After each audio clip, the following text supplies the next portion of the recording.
दिल्ली की सीमाओं पर पिछले काफी दिनों से डटे किसान आज एक बार फिर से राजधानी में कूच की कोशिश कर रहे हैं। इस बीच पुलिस और सुरक्षा बल पूरी तरह से अलर्ट मोड पर है। हरियाणा पंजाब के शंभू बॉर्डर पर मौजूद किसानों को आगे बढ़ाने से रोकने के लिए पुलिस ने आज एक बार फिर से आंसू गैस की गोले दागे। ड्रोन के जरिए किसानों पर आंसू गैस की गोले दागे गए। आंसू गैस की गोले दागने के बाद भगदड़ मच गई।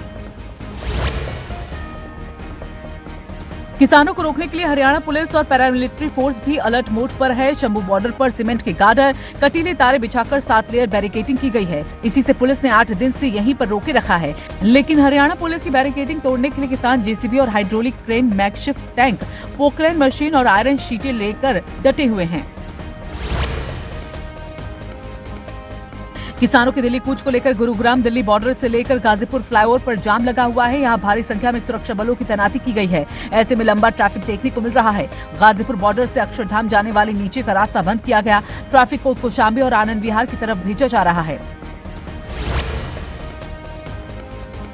किसानों के दिल्ली मार्च को लेकर केंद्रीय कृषि मंत्री अर्जुन ने कहा कि केंद्र सरकार किसानों से 5वें दौर की वार्ता के लिए पूरी तरह से तैयार है। 5वें दौर में सभी मुद्दे जैसे कि एमएसपी की मांग, क्रॉप डाइवर्सिफिकेशन, पराली का विषय, एफआईआर जैसे मुद्दे पर विचार करने को तैयार है। ऐसे में सवाल ये है कि क्या इस दौर की वार्ता में बात बनेगी। गाजियाबाद में किसानों के दिल्ली कूच के कारण दिल्ली पुलिस ने यूपी गेट और गाजीपुर बॉर्डर पर वाहनों की चेकिंग बढ़ा दी है। यातायात में बाधा हो गई है और लोग परेशान हैं। ट्रैफिक को वैकल्पिक रास्तों पर डाइवर्ट किया गया है। NH9 और DME से गुजरने वाले वाहनों की रफ्तार पर असर पड़ा है। घंटों वाहन जाम में फंसे हुए नजर आ रहे हैं। संदेश खाली में विवाद के बीच सिख IPS अधिकारी जसप्रीत सिंह ने दावा किया कि उन्होंने पगड़ी पहन रखी है, इसलिए उन्हें खालिस्तानी कहा गया। वहीं दूसरी तरफ बीजेपी नेताओं ने IPS अधिकारी के इन आरोपों को निराधार बताया है। पश्चिम बंगाल में सिख IPS को खालिस्तानी कहने पर जयंत ने बीजेपी को घेरा है। जयंत ने कहा कि मैं आपका गुस्सा समझ सकता हूं।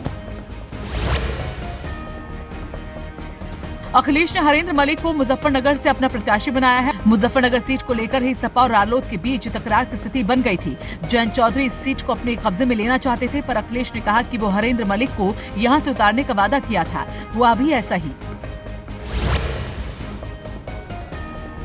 साल 2019 चुनाव के बाद से अखिलेश से राजा भैया के तल्ख रिश्तों में अब नरमी देखने को मिल रही है। दोनों नेताओं के बीच दूरियां कम हो रही हैं। राजा भैया की जनसत्ता दल अखिलेश यादव की समाजवादी पार्टी के साथ गठबंधन कर लोकसभा चुनाव में उतरने वाली है। दोनों के बीच दूरियां तब देखने को मिली थी जब 2019 में सपा ने बसपा से गठबंधन कर लिया था।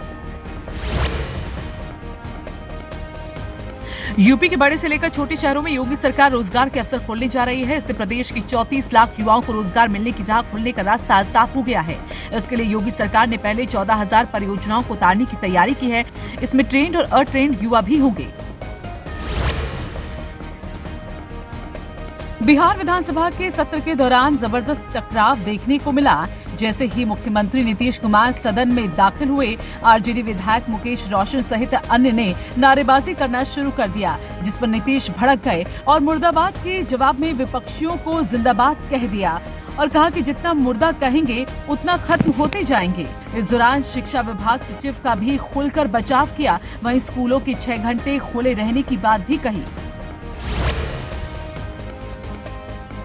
आम आदमी पार्टी और कांग्रेस के बीच गठबंधन की घोषणा अगले कुछ ही दिनों में हो सकती है। आपके राष्ट्रीय संयोजक अरविंद केजरीवाल ने भी इस बात के स्पष्ट संकेत दे दिए हैं।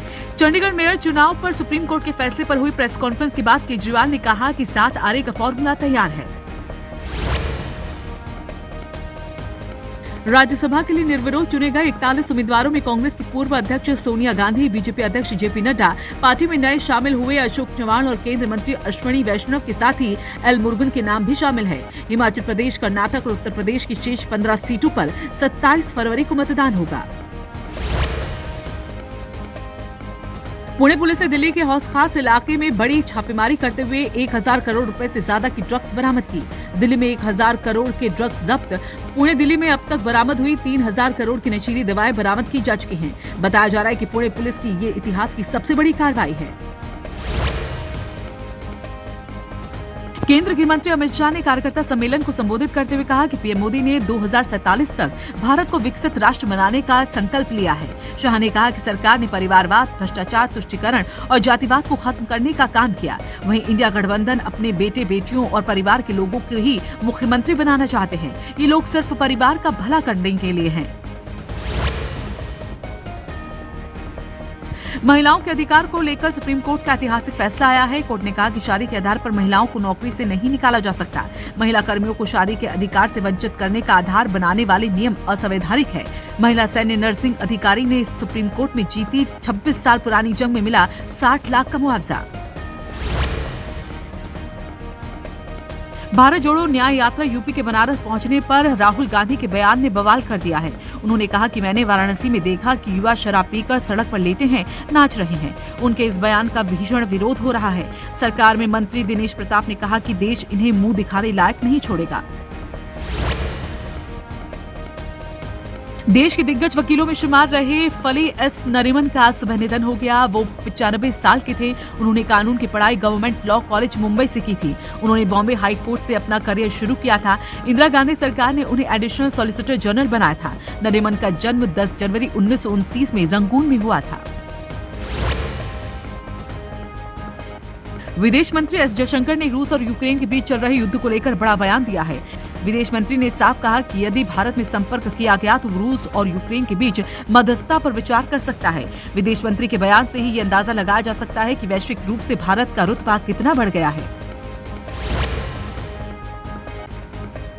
8 साल के भारतीय मूल के बच्चे ने शतरंज में रचा इतिहास। पोलैंड के ग्रैंड मास्टर को स्विट्जरलैंड में बर्गडॉर्फर स्टेड थॉस ओपन में पॉलिश शतरंज ग्रैंड मास्टर जेसिक स्टोपा को हरा दिया। इस तरह बच्चा क्लासिकल चेस में किसी ग्रैंड मास्टर को हराने वाला सबसे कम उम्र का खिलाड़ी बन गया है।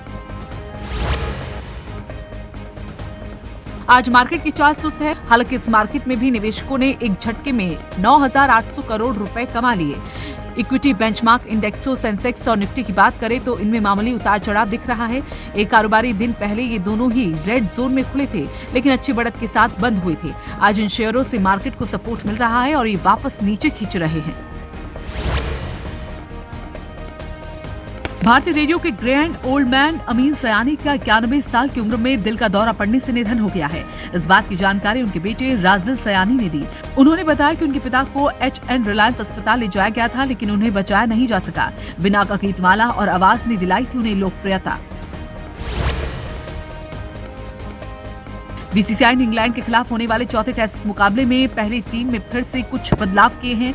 हालांकि जो खिलाड़ी पहले ही टीम में थे उन्हीं में हल्का सा फेरबदल किया गया है। रोहित को जरूरत हुई तो रविंद्र जडेजा और अश्विन में से किसी को ये जिम्मेदारी दी जा सकती है। हालांकि बीसीसीआई की ओर से स्क्वाड में घोषित तौर पर किसी को भी उप कप्तान नहीं बनाया गया।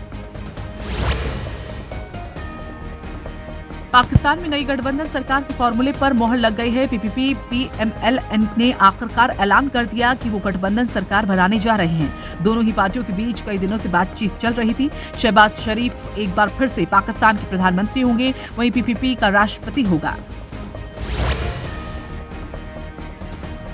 बेहद कम उम्मीद है कि इस बार फिलिस्तीनी लोग अल अक्सा मस्जिद में प्रवेश कर पाएंगे, चाहे वो जिस उम्र के हों।